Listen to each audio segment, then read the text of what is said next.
Najradšej počúvam starších strížku. Ob starších, aj tých ešte starších. Ja vám poviem, teraz sú to chlapi na rozumne a veľmi pekne umia cigániť. No, povedajú deda Chrenčík, tak to uteká, když som byl na Taliansku, ešte v 17. roku, tam byl štabarc. Títo, čo to létá, tí trískáče, to nebylo. Toto není ani vidieť, to jenom zachrchle a už je to v tahu. Ale tedy to bylo dvojplošní, to bylo jak podratované. To bylo jak žebriňák. Létalo to pomaly, ale bylo to 100krát horší než toto. My sme pochodovali, teda jedna marška, jak oni tomu povedali prvej. Ten oficír na predku, ja na zadku, oni byli malí. A vykračovali sme taká rovina, to bylo na ten Taliansku, sem tam nejaký hrbek. Právě ty hrbky, ty nám dali. Tam proč?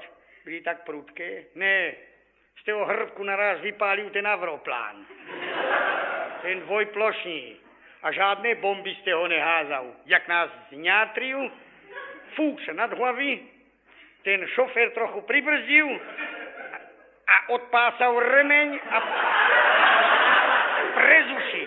prezuši nás tak mastil. 14 dní sme marodovali.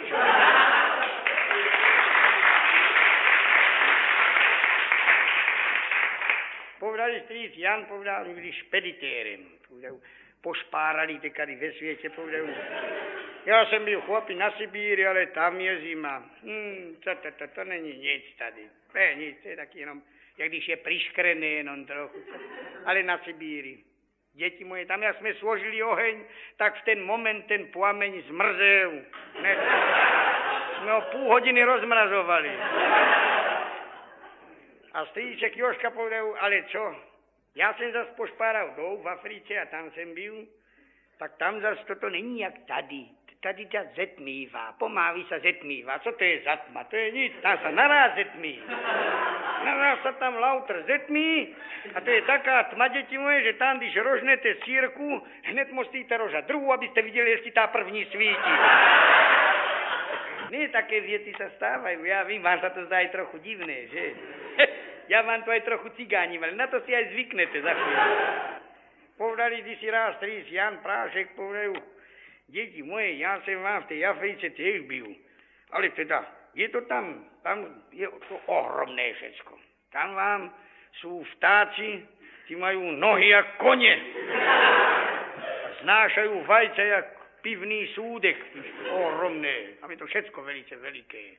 No, Mocháček Štefánek povedajú, počúvajte kmotre, a jaké sú tam včely? Oni byli včelarem. Včely? No tak včely sú tam tak, jak u nás. Tam není rozdíl. Ale jedny včely sú tam, jak telata. A tých je tam väčšina. Co? Motr povedal, a tomu sám net úle jak stodova, ne? Ja tí väčší včely, ne, tí majú úle tak, jak u nás. Normálne. Také. No, počkajte, Kvocháčku, počkajte, tak nevši teda povieste, jak do tých úlů vlézajú. Ten povedal, čo ňa potom, to už je jejich věc. Čo to sa mám starať? Šel som vám raz, měl som flintisko dobré, povedám, půjdem si něco odstreliť. Jaké si tam aj poletovali, bylo to jak kurata, nevím, co to ani bylo. Tak som vyšel, ale co za chvíľku som měl žízeň, povedám, aspoň kdyby to byla moje, co by mě plakala do huby. Tak vykračujem, naraz poza takého hvohu, je tam také hvožky, tigr. Hledím, bože, je to tigr, poznal som ho videl neraz v čítance. Bacil oca sem o zem, do toho písku, porád taká duranzia vyletela aj s koreňem. No. Chlapče, na mňa ty nebudeš dělat žádné také oné. Naládoval som ho prádko, medzi oči presne. On sa zglundal. Pichel som ho do ruksaka, měl som takový ruksak. Šel som dál, pán, no vidíš, jak sme sa snadno domluvili. Ale neujdu ani 10 kroků, človeče, také lvísko, hýb. Zaškrípal zubama, otrepal sa, povedal, no čo deváš? Tak trochu mne kolena šrotovali.